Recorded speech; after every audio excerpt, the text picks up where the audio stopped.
materi sebelumnya.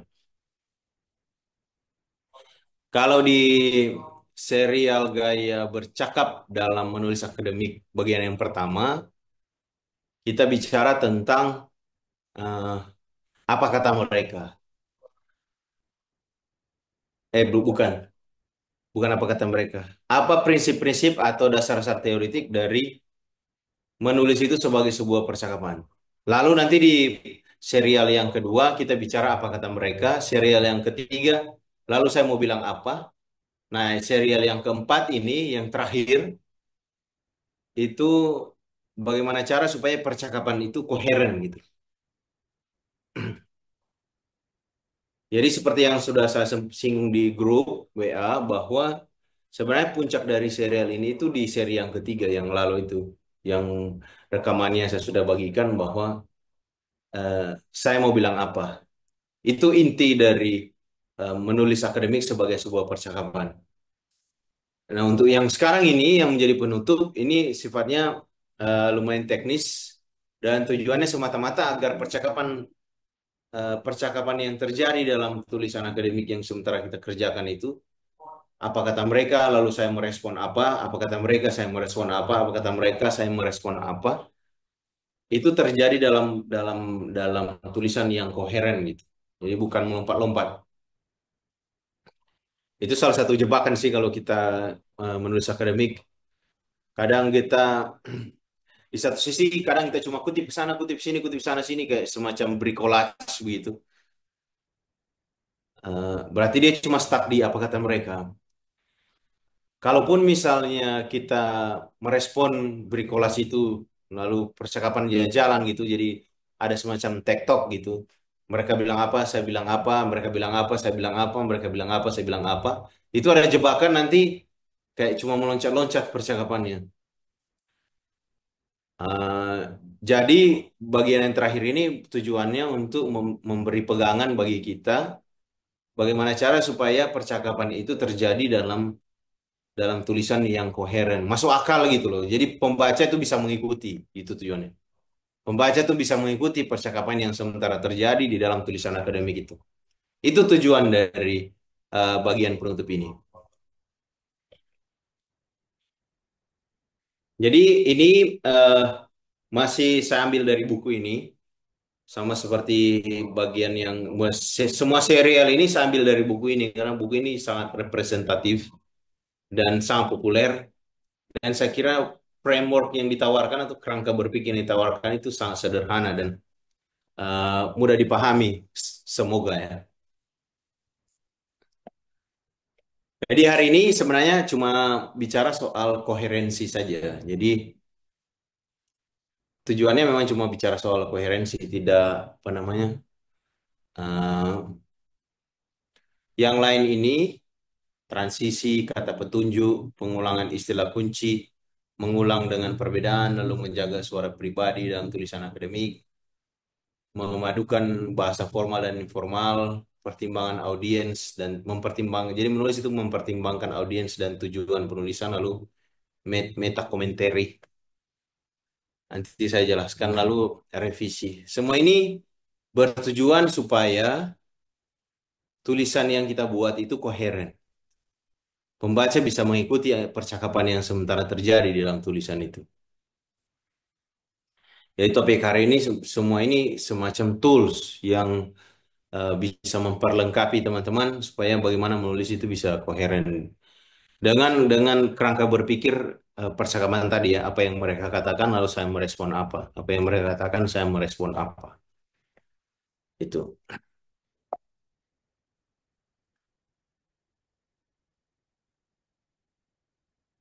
Jadi kita masuk ke bagian yang pertama tentang koherensi. Koherensi itu pada dasarnya memang tujuannya untuk memperjelas hubungan antar kalimat dan paragraf itu sebenarnya koheren. Jadi tulisan yang koheren itu tulisan yang tiap kalimat dan tiap paragrafnya itu nyambung gitu. Eh, ini perlu dijamin karena ada jebakan tadi itu. Ada jebakan bahwa bisa jadi percakapan yang sudah kita buat itu dia kayak melompat-lompat. Lalu pembaca jadinya kayak bingung gitu mau mengikuti. Dia lagi di satu titik dia bicara A, tiba-tiba dia bicara B gitu. Mungkin sebenarnya A dan B itu nyambung, tapi karena tidak ada koherensi, tidak memakai tools-tools yang akan kita pelajari saat ini, jadi kesannya kayak melompat-lompat. Nah, ini contoh eh, yang paling sederhana yang saya ambil dari buku itu. Spot adalah anjing yang baik gitu kan. Kalau di sini dia bilang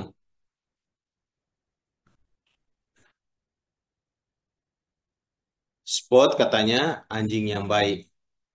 Spot is a good dog. He has fleas. Um, dia bicara tentang Spot, cuman dia bicara tentang satu hal tentang Spot itu, jadi si anjing yang bernama Spot itu. Tapi karena dari kalimat yang pertama dan kalimat yang kedua tidak ada kayak koherensinya gitu, orang kayak bisa bertanya, oke dia anjing yang baik, terus dia kayak punya fleas. Fleas itu apa sih bahasa Indonesianya, kayak mungkin kutu ya orang kali ya. Kutu atau penyakit kulit saya lupa.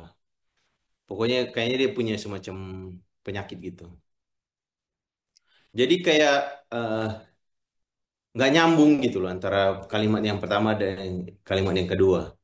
Dia butuh tools atau alat atau mungkin yang nanti akan kita pelajari, akan kita pelajari yang membantu kita supaya kalimat yang pertama dan kalimat yang kedua maupun kalimat seterusnya maupun dari paragraf satu ke paragraf yang lain itu nyambung gitu. Dia punya ada koherensi, ada kesinambungan dari satu bagian ke bagian yang lain. Itu pentingnya koherensi ini.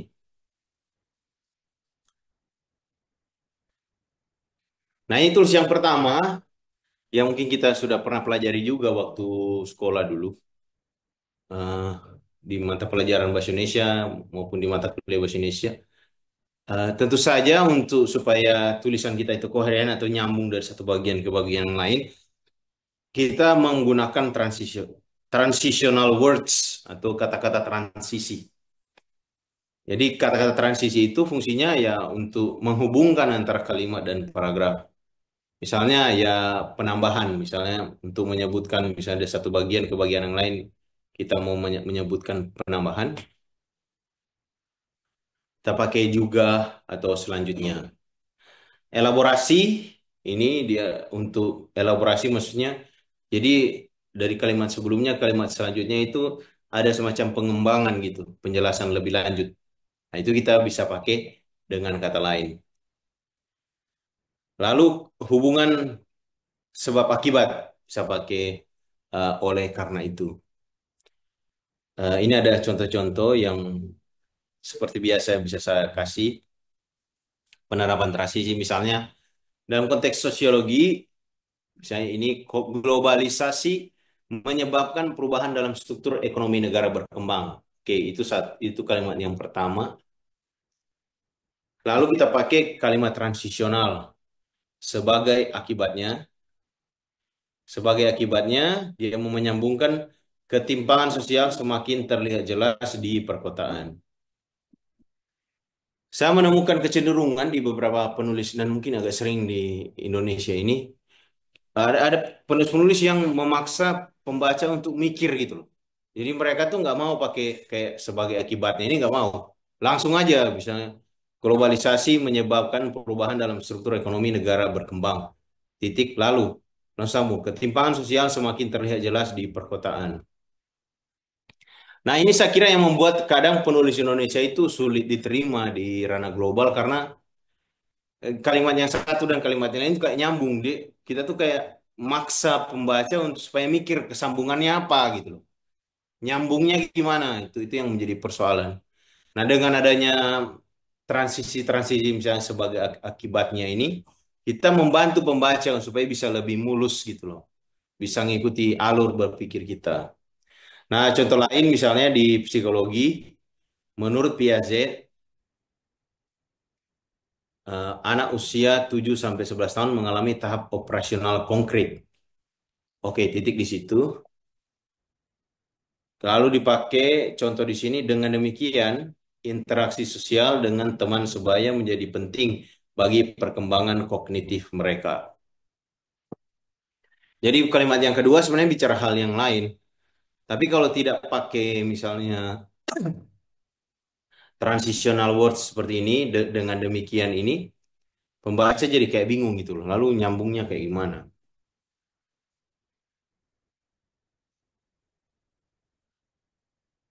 Itu contoh dari psikologi. Nah, dari teologi, misalnya Yesus mengajarkan tentang kasih tanpa syarat di dalam khotbah di bukit. Demikian pula, nah, demikian pula menjadi em, transisi gitu, kata-kata transisi ke kalimat selanjutnya. Para rasul menegaskan pentingnya pengampunan sebagai wujud kasih Tuhan. Itu tools yang pertama. Lalu tools yang kedua, eh, menggunakan kata penunjuk gitu. Di sini masih ada bahasa bahasa Inggrisnya yang saya ambil dari buku. Misalnya this, that, these, dan those. Gitu. Digunakan untuk merujuk ke ide atau objek yang telah disebutkan sebelumnya, sehingga mengurangi ambiguitas. Sama seperti tadi nih, melanjutkan supaya kita menulis itu mempertahankan koherensi dari satu kalimat ke kalimat yang lain. Pentingnya kejelasan mengenai penunjuk ini karena kita mesti memastikan bahwa kata penunjuk mengacu pada satu objek atau ide yang jelas agar pembaca tidak bingung.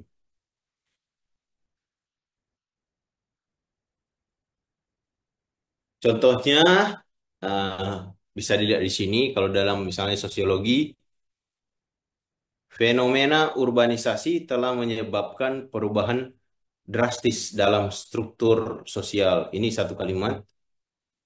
Nah, lalu disambung lagi ini eh, kata penunjuk yang memperjelas hal ini menuntut penelitian lebih mendalam tentang dampak lingkungan perkotaan terhadap interaksi sosial. Jadi tanpa ada hal ini, eh, hubungan antar kalimat dan kalimat pertama dan kalimat kedua itu jadi awkward. Jadi kayak nggak nyambung gitu. Lalu psikologi, di bidang psikologi, studi terbaru menunjukkan bahwa paparan stres kronis berdampak negatif pada memori jangka pendek. Temuan ini eh, merujuk ke kalimat sebelumnya. Mengindikasikan perlunya strategi coping yang efektif. Di dalam teologi ada contoh lain, konsep pengampunan dalam misalnya Injil menyiratkan bahwa kasih Tuhan melampaui batasan manusia. Pengertian ini merujuk ke konsep ini sebelumnya, memberikan landasan bagi nilai-nilai etis dalam kehidupan sehari-hari. Ini tools kedua. Nah, tools selanjutnya untuk mempertahankan koherensi dalam menulis, pengulangan istilah kunci. Jadi ada kalau istilah-istilah kunci yang penting itu diulang-ulang. Kalau dalam ilmu tafsir ini penting sekali kalau ada term atau ungkapan yang terus-menerus diulang dalam satu tulisan, itu berarti sesuatu yang sangat-sangat penting. Fungsinya apa? Yaitu untuk supaya memperlihatkan konsistensi. Jadi kalau di dalam satu tulisan itu ada kalimat atau ada ungkapan yang kita terus-menerus mengulang, kita memberi signal kepada pembaca bahwa saya ini dari awal sampai akhir saya konsisten bicara satu hal gitu. Jadi saya tidak di kalimat di bagian sebelumnya di bagian awal saya bicara A, lalu tiba-tiba baca-baca-baca di bagian akhir tiba-tiba saya sudah bicara D gitu. Nah, beberapa orang mungkin berargumen harusnya kalau pakai istilah begitu jangan diulang-ulang katanya. Coba pakai sinonim. Tapi saya kira kalau eh, memang kita serius dengan satu hal, dengan satu term gitu atau satu topik yang memang menjadi fokus utama di situ, tidak masalah kita ulang dari awal menggunakan istilah itu dan itu malah sangat membantu, membantu kayak di sini bilang membantu menyatukan argumen dari awal sampai akhir. Contoh, eh, misalnya dalam sosiologi ini contoh harusnya pakai tulisan yang panjang, tapi kita tidak punya waktu untuk baca tulisan itu. Tapi ini langsung disebutlah misalnya bagaimana cara kita mengulang istilah kunci.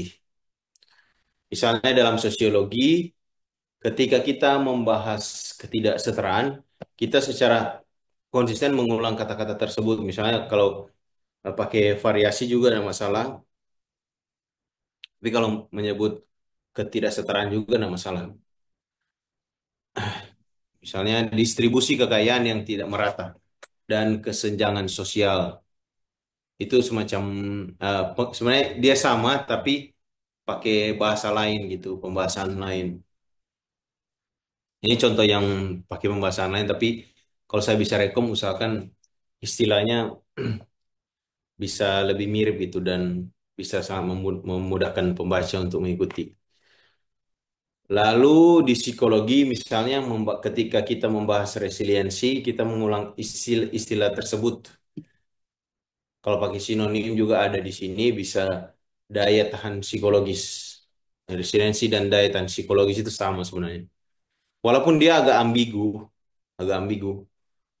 Eh, karena akhir-akhir ini saya baca misalnya eh, ada tingkatan lebih tinggi lagi dari resiliensi. Jadi kalau kalau misalnya fragile, jadi fragile yang paling dasar itu orang ketika terjadi mengalami tantangan dia kayak langsung patah gitu. Lalu tingkatan yang kedua resiliensi, resiliensi itu ketika terjadi masalah dia punya semacam daya lenting itu bahasa Indonesianya. Jadi dia kayak bounce back. Jadi ketika terjadi masalah dia bisa bangkit lagi. Tapi secara bentuk, secara kualitas dia tidak berubah orang itu. Nah, ada tingkatan yang lebih tinggi lagi di atas resiliensi itu. Dan itu menurut saya daya tahan psikologis tingkat tertinggi yang disebut sebagai anti-fragile. Anti-fragile itu ketika orang mengalami masalah, dia justru menggunakan masalah itu supaya dirinya bisa berkembang gitu. Jadi agak berbeda dengan resiliensi. Resiliensi orang itu tidak berubah ketika terjadi masalah, dia dia banting, dia bangkit lagi gitu. Tapi kalau anti fragile orang itu berubah dan dia berubah lebih baik justru karena masalah itu. Dengan demikian ketika bicara daya tahan psikologis sekarang bukan hanya soal resiliensi ya, itu persoalannya kalau kita pakai sinonim ya. Dia bisa kayak merujuk ke makna lain dan karena itu saya rekom tadi kalau bisa pakai istilah yang konsisten dari awal. Lalu dalam konteks teologi misalnya ketika kita membahas keselamatan bisa pakai istilah penebusan, anugerah ilahi, pembebasan dari dosa. Selama itu misalnya menjelaskan konsep keselamatan itu ya.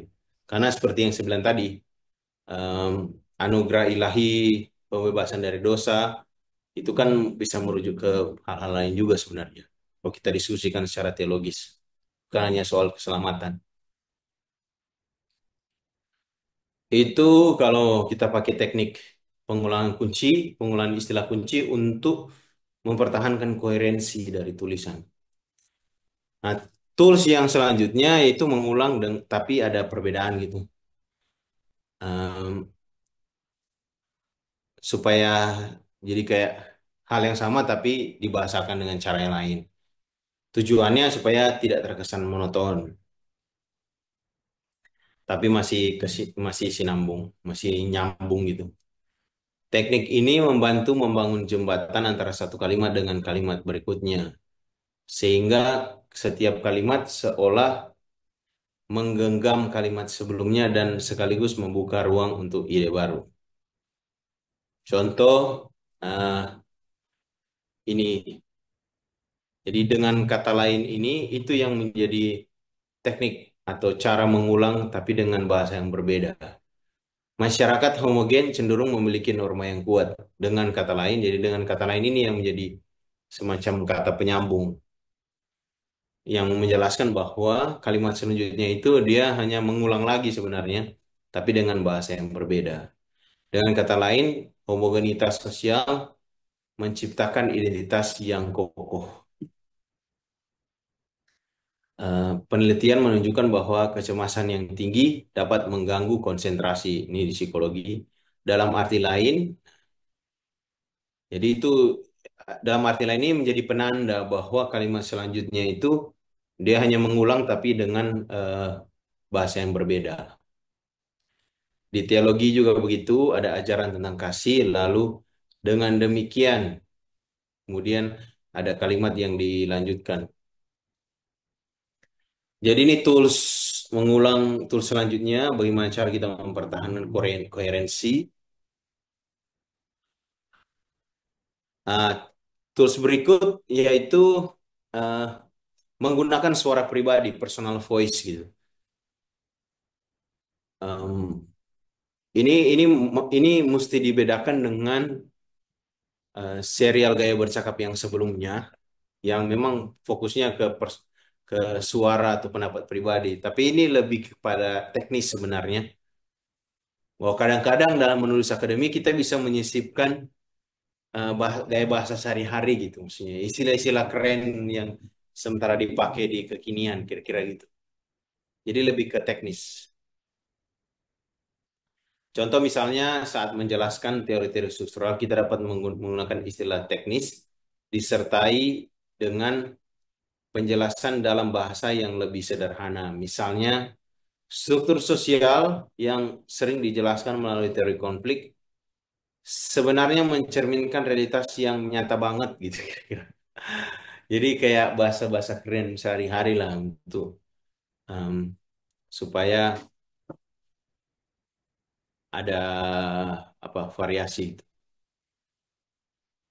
Lalu di psikologi dalam membahas konsep psikodinamik kita bisa menyisipkan narasi pribadi atau contoh sehari-hari. Misalnya contoh seperti yang saya alami ketika menghadapi tekanan pekerjaan, teori tentang mekanisme pertahanan diri memberikan penjelasan mengapa kita terkadang menghindari masalah secara tidak sadar. Jadi itu contoh dari psikologi. Lalu di teologi, kita dapat mengaitkan interpretasi teologis dengan pengalaman spiritual pribadi. Misalnya, dalam perjalanan iman saya menemukan bahwa pesan pengampunan dalam Injil bukan hanya teori, melainkan suatu pengalaman yang mengubah hidup.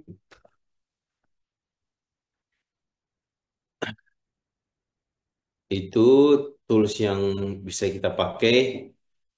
Selanjutnya, eh, kita bisa gabungkan bahasa formal dan informal ini supaya menjaga agar pembaca itu bisa bertahan dari awal sampai akhir membaca tulisan kita. Jadi istilah-istilah akademik dan ekspresi populer itu jadi mengombinasikan istilah-istilah akademik dengan ekspresi populer. Misalnya contoh di sini flew under the radar. Jadi kayak ini kan contoh dalam bahasa Inggris yang kayaknya American. Jadi terbang di bawah radar gitu. Misalnya orang yang eh, pergerakannya tidak bisa dibaca.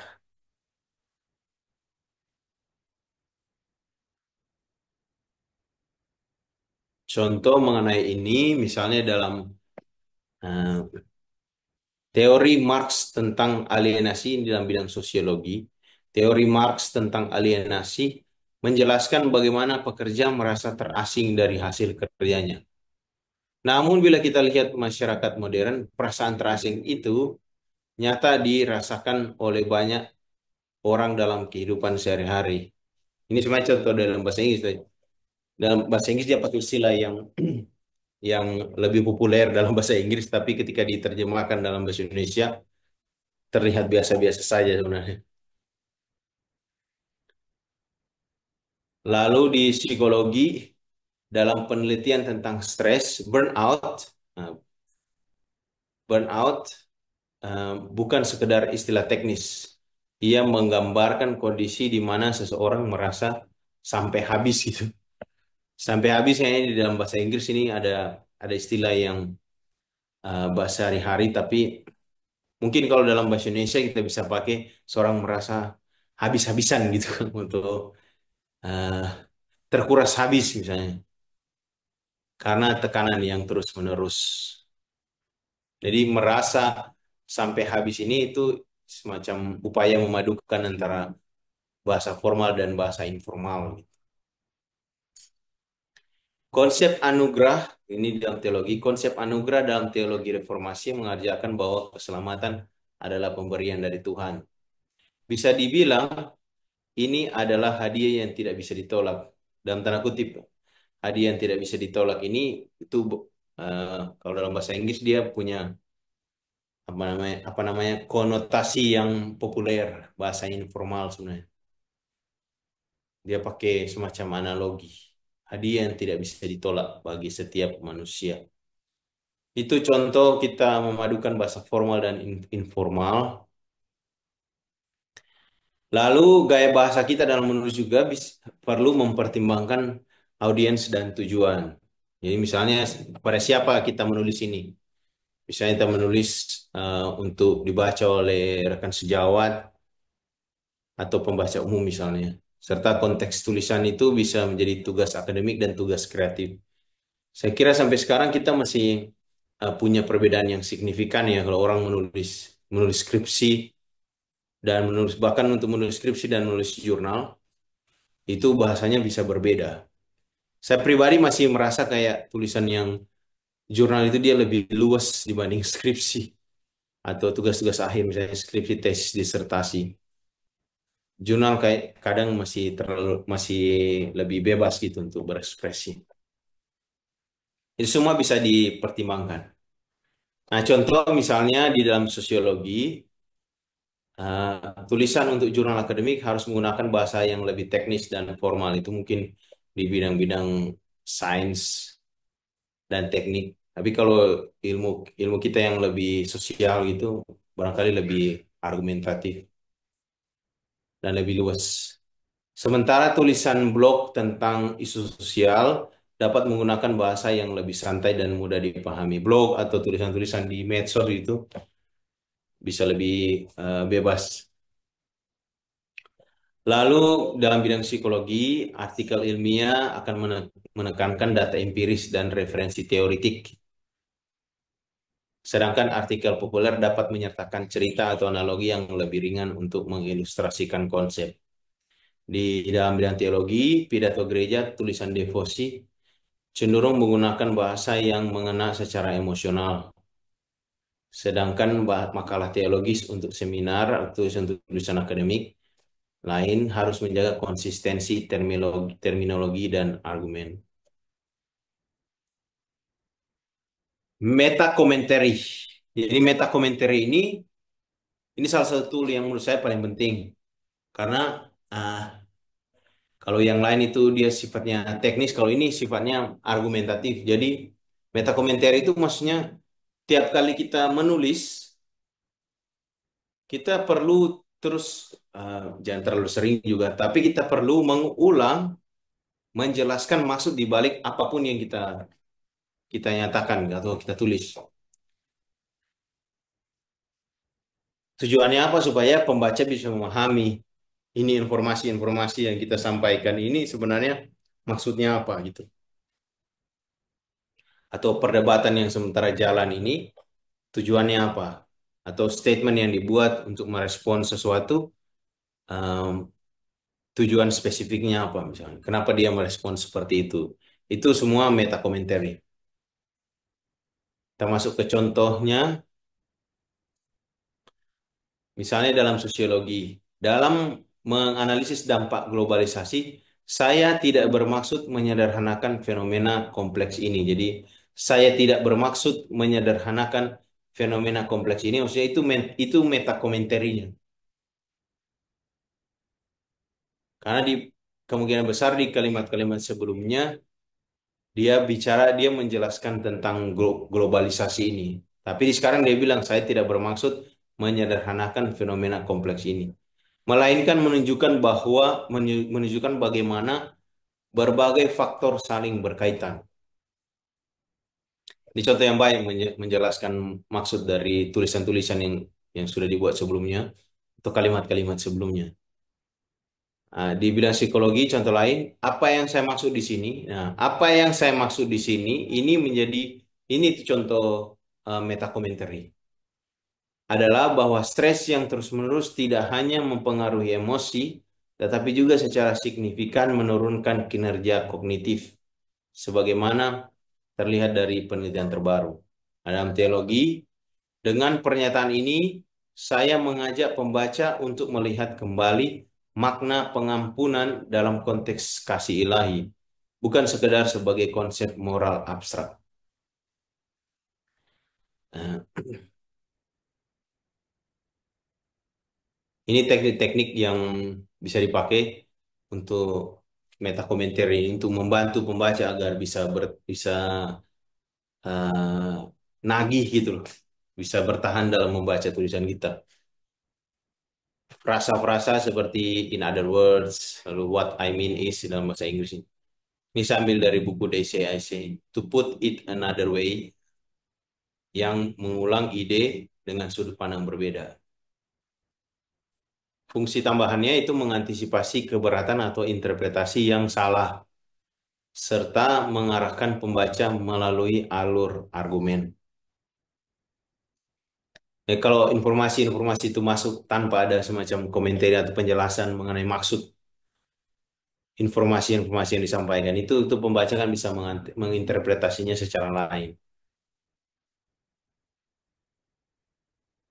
Contoh lain misalnya untuk penerapan teknik meta commentary, misalnya di sosiologi, sebagai contoh, ketika membahas alienasi, dalam kata lain, saya mencoba menggambarkan kondisi di mana individu merasa terpisah dari produk kerjanya. Jadi, saya mencoba ini tuh eh, penanda meta commentary tadi. Lalu di psikologi, dengan kata lain, jika tekanan psikologis dibiarkan tanpa penanganan, hal itu akan berdampak pada penurunan fungsi memori jangka pendek. Dengan kata lain ini menjadi penanda meta komentar itu. Jadi dia mau mempertegas maksudnya apa dengan menyampaikan informasi-informasi yang ada sebelumnya. Sama seperti misalnya di teologi ini ada dalam arti lain konsep keselamatan dan seterusnya itu.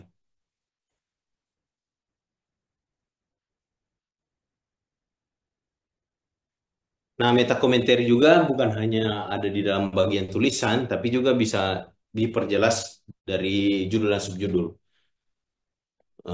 Fungsinya itu menjadi semacam petunjuk awal mengenai isi argumen, sehingga membantu pembaca mengetahui apa yang akan dibahas.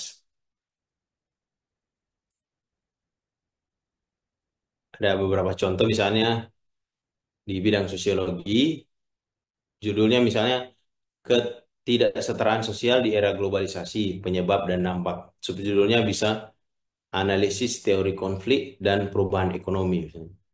Ini memberitahu pembaca bahwa tulisan akan mengaitkan teori-teori sosiologis dengan data empiris. Di psikologi, judulnya misalnya resiliensi dalam menghadapi stres, teori dan aplikasi klinis. Subjudulnya mengintegrasikan temuan penelitian dengan praktik terapeutik. Ini terjemahan dari bahasa Inggris yang agak awkward. Tapi tujuannya pembaca diarahkan untuk melihat keterkaitan teori dan praktik. Lalu di teologi misalnya kasih dan pengampunan interpretasi kontemporer ajaran Yesus misalnya. Subjudul dari konteks historis ke aplikasi dalam kehidupan sehari-hari. Judul ini mengarahkan pembaca bahwa tulisan akan membahas bagaimana konsep teologis diterapkan dalam konteks modern atau konteks kekinian. Tools yang terakhir untuk supaya kita bisa menjaga koherensi tulisan itu tentu saja revisi. Revisi yang baik itu revisi yang punya tuntunan. Nah, ini ada template yang bisa ditawarkan nanti. Slide ini juga nanti saya akan bagikan. Um, Revisi itu tahap krusial. Tujuannya supaya kita bisa melihat kesesuaian antara argumen dari awal sampai akhir. Dan itu semua nyambung.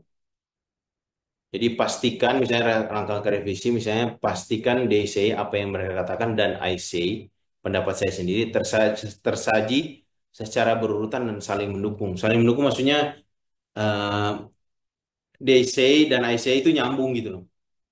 Yang sampai they say bilang apa, I say bilang apa, jadi nggak nyambung. Dan diskusi DC, DCIC dari awal sampai akhir itu dia berurutan secara jelas dan mendukung argumen secara besar yang mau disampaikan. Jadi tinjau kembali penggunaan transisi, kata penunjuk, penggunaan istilah kunci untuk memastikan bahwa tidak ada bagian yang terputus dari tulisan kita. Beberapa pertanyaan yang bisa diajukan saat kita melakukan revisi, misalnya, kira-kira kutipan itu sudah terintegrasi dengan baik. Duh, ini saya belajar lama sekali dan terus-menerus diulang oleh dosen bimbing. Hati-hati dalam mengutip, baik kutipan tidak langsung maupun kutipan langsung. Itu betul-betul harus diinterpretasi. Harus ada penjelasannya kalau kita mengutip sesuatu gitu loh. Jangan kita biarkan dia mengambang. Kita kutip A lalu langsung kita pindah ke konteks yang lain. Nah itu membuat pembaca bertanya-tanya lalu apa maksudnya tulisan ini? Apa maksudnya kutipan itu gitu ada di situ. Percaya atau tidak itu sesuatu yang lumayan sulit untuk dipelajari itu. Karena kita terbiasa menulis, kita kayak memaksa pembaca untuk mikir gitu loh. Kita kasih kutipan lalu kita pikir, oh nanti pembaca bisa mengerti. Oh no, tentu saja. Tentu saja pembaca tidak bisa mengerti karena kita tidak menjelaskannya gitu. Kita tidak mengintegrasikannya ke dalam tulisan kita. Itu kenapa perlu ada penjelasan tiap kutipan. Lalu pertanyaan yang kedua, apakah peralihan antar ide itu berjalan mulus? Nah, jadi ide maksudnya dari paragraf satu ke paragraf lain itu pindahnya itu smooth atau tidak? Pembaca itu bisa mengikuti atau tidak? Jangan-jangan di paragraf A dia bicara lain, paragraf B dia bicara lain dan nggak nyambung gitu. Pertanyaan revisi selanjutnya, apakah ada bagian yang masih ambigu atau kurang dijelaskan? Nah, itu mungkin ada kutipan yang mengambang atau mungkin ada ide yang hanya dijelaskan tapi tidak dielaborasi atau tidak dikembangkan lebih lanjut. Itu semua perlu diperiksa lagi. Ini ada contoh-contoh dari sosiologi, misalnya kita bisa pakai checklist bahwa misalnya apakah teori yang dikemukakan itu sudah ada contoh empirisnya atau data statistiknya atau belum. Lalu di psikologi misalnya feedbacknya sudah kita jabarkan dalam tulisan atau tidak. Ada konsistensi antara teori dan studi kasus. Lalu misalnya kalau di teologi tafsir dengan teks suci itu nyambung atau tidak gitu. Nah, ini semua teknik-teknik yang ditawarkan supaya ketika kita melakukan revisi, karena tiap revisi itu kan punya revisi dalam bidang, tiap bidang itu punya keunikannya masing-masing. Nah, ini poin-poin utama. Jadi di hari ini kita berupaya menegaskan kembali bahwa untuk membangun argumen yang kuat, setiap bagian tulisan harus dihubungkan dengan jelas melalui penggunaan transisi, kata penunjuk, pengulangan istilah kunci, dan teknik mengulang dengan perbedaan. Lalu misalnya kita pakai meta commentary untuk terus-menerus memperjelas tujuannya apa atau statement atau pesan yang mau sampaikan apa. Pesan akhir dari buku ini kira-kira selalu dorong kita semua sebagai penulis untuk berdialog dengan tulisan kita sendiri untuk dalam dalam proses merevisi itu. Jadi kita seperti tadi kita bertanya ke tulisan kita, eh, kutipannya sudah dijelaskan dengan baik atau belum, sudah terintegrasi dengan baik atau belum, perpindahan ide itu berjalan mulus atau tidak. Lalu apakah masih ada bagian-bagian yang masih ambigu atau kurang dijelaskan. Itu contoh dari kita berdialog dengan diri sendiri sehingga argumen dapat tersusun secara kohesif gitu. Ingat selalu bahwa contoh dan aplikasi